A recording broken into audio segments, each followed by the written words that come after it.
The desert wind carried dust across the old Henderson ranch that November morning, and Martha Wilson stood at the fence line watching the sun break over the distant mountains like it had done every day for the past 63 years of her life, though lately those sunrises felt different, somehow heavier with the weight of things she could no longer do alone.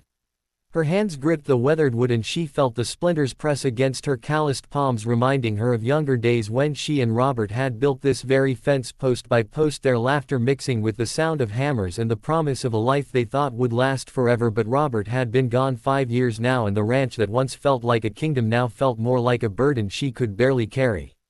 The horse in the near pasture limped toward the water trough, and Martha's heart clenched as it had done 5 times the night before when Dancer's cries had pulled her from shallow sleep each time she had stumbled out to the barn in her nightgown and boots, her aging body protesting every step to find the mare lying on her side, trembling with pain that seemed to have no source. The veterinarian had come twice already, and his words had been kind but clear that sometimes horses just got old and their bodies began to fail them just like people.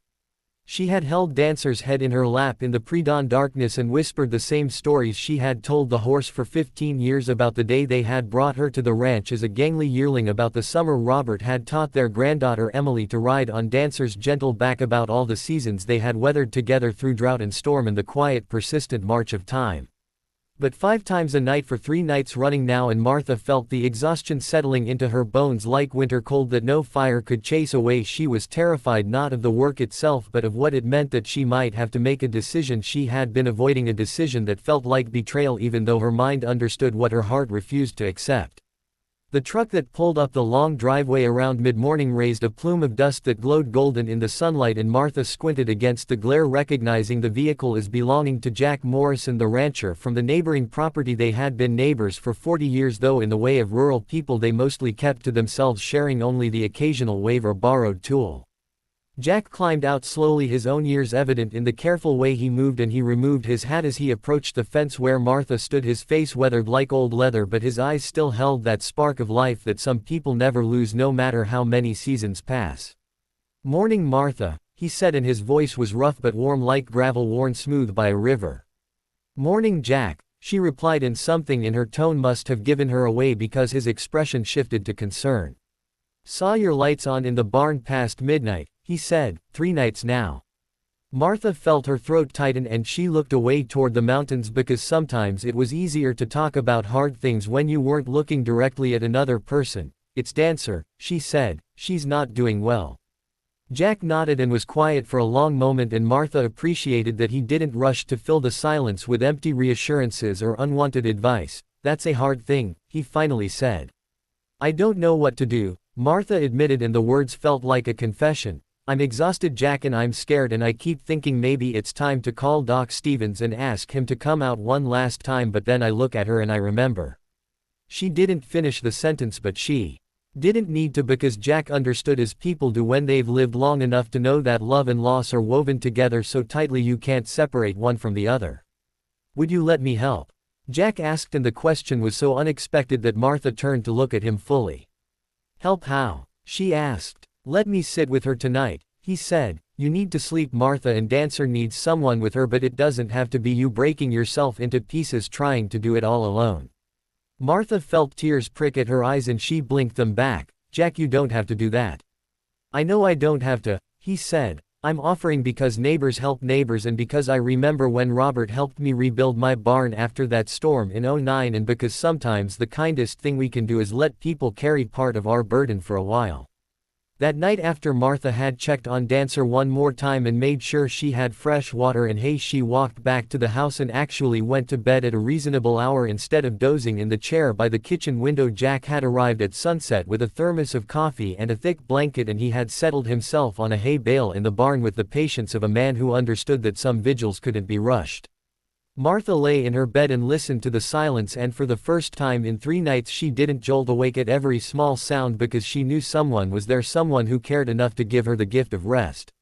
When she woke with the dawn, she felt something she hadn't felt in days, a small restoration of strength that comes from actual sleep, and she dressed quickly and headed to the barn, half expecting to find Jack had given up and gone home, but he was still there, sitting beside Dancer's stall, his eyes tired but alert, and the mare was standing eating hay with more appetite than Martha had seen in weeks.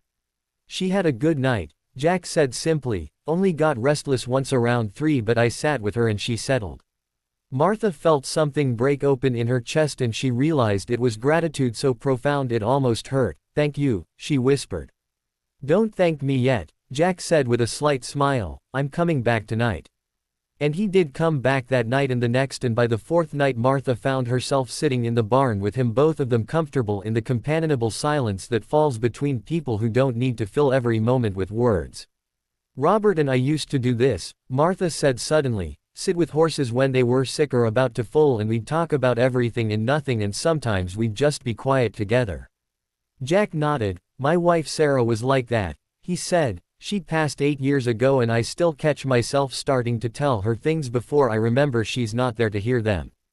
They sat with their shared griefs and their shared understanding that life was full of these moments of loss but also full of unexpected moments of grace when strangers became friends and burdens became lighter through the simple act of showing up.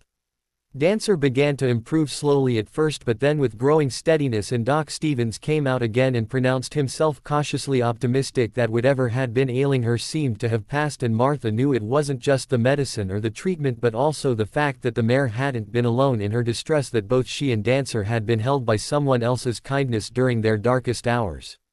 The nights that Jack came to sit vigil turned into evenings when he would stop by for coffee and conversation, and then into afternoons when he would help Martha with repairs around the ranch that she had been putting off because they seemed too overwhelming to tackle alone. And Martha found herself returning the kindness, helping Jack with his bookkeeping, which had never been his strong suit, and bringing him meals when she cooked more than she could eat alone. It wasn't romance exactly though. Martha's daughter, who visited one Sunday, raised her eyebrows meaningfully when she saw Jack fixing the gate latch, and Martha had to laugh and say, "We're just friends, Karen, good friends." And that was true, but it was also true that friendship at this stage of life felt like its own kind of blessing, perhaps even more valuable than romance because it was built on the solid foundation of two people who had lived enough to know what mattered and what didn't. Winter came, and with it the cold nights when the desert temperatures dropped below freezing, and Martha would wake sometimes and look out her window to see the light on in Jack's house across the way, and she would feel a comfort in knowing she wasn't alone in her wakefulness, that there was someone else out there in the darkness, also living, also enduring, also finding small joys in another day. On Christmas Eve, Jack knocked on her door with a package wrapped in brown paper, and when Martha opened it she found a framed photograph she had never seen before of Robert and Jack standing together by the fence line, both of them younger, their faces unlined by the sorrows and joys that were yet to come, and on the back Jack had written, "Found this in an old box, thought you might like to have it, your husband was a good man and a good friend." Martha held the frame and felt tears slide down her cheeks, and when she looked up at Jack she saw that his eyes were bright too, and she said, "Thank you for everything, Jack, for the nights with Dancer, for the help around the ranch, for being here."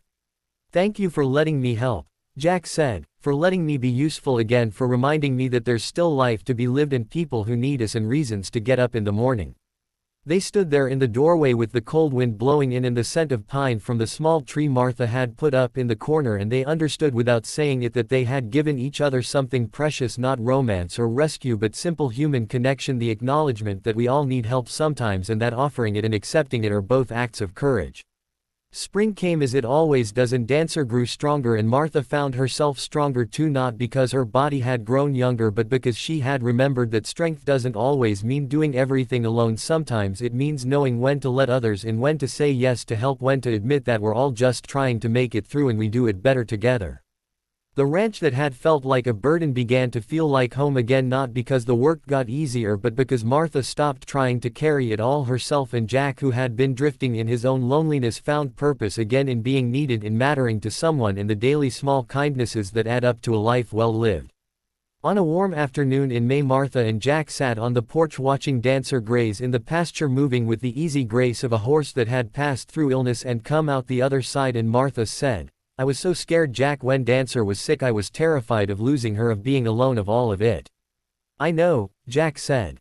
"But you did something I never expected," Martha continued. "You showed up, and you kept showing up, and you didn't try to fix everything, you just sat with me in it, and that made all the difference."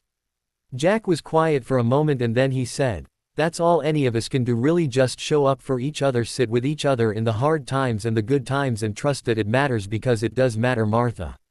Every bit of it." They sat together as the sun moved across the sky and the shadows lengthened, and somewhere in the distance a hawk cried out and the sound carried across the desert clear and bright and full of life. And Martha thought about all the years behind her and all the days still ahead, and she felt something she hadn't felt in a long time since Robert died. She felt hope, not the desperate hoping for things to be different, but the quiet steady hope that comes from knowing you're not alone, that there are good people in the world who will sit with you in the darkness and help you find your way back to the light.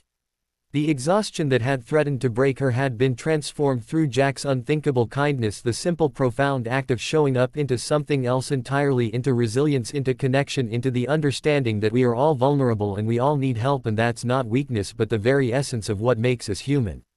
And as the evening star appeared in the darkening sky, Martha reached over and squeezed Jack's hand, and he squeezed back, and no words were necessary because they both understood that this was grace, this was love, not the romantic kind but the deeper kind, the kind that sustains us through all the seasons of our lives, the kind that says you matter and I'm here and we'll face whatever comes together.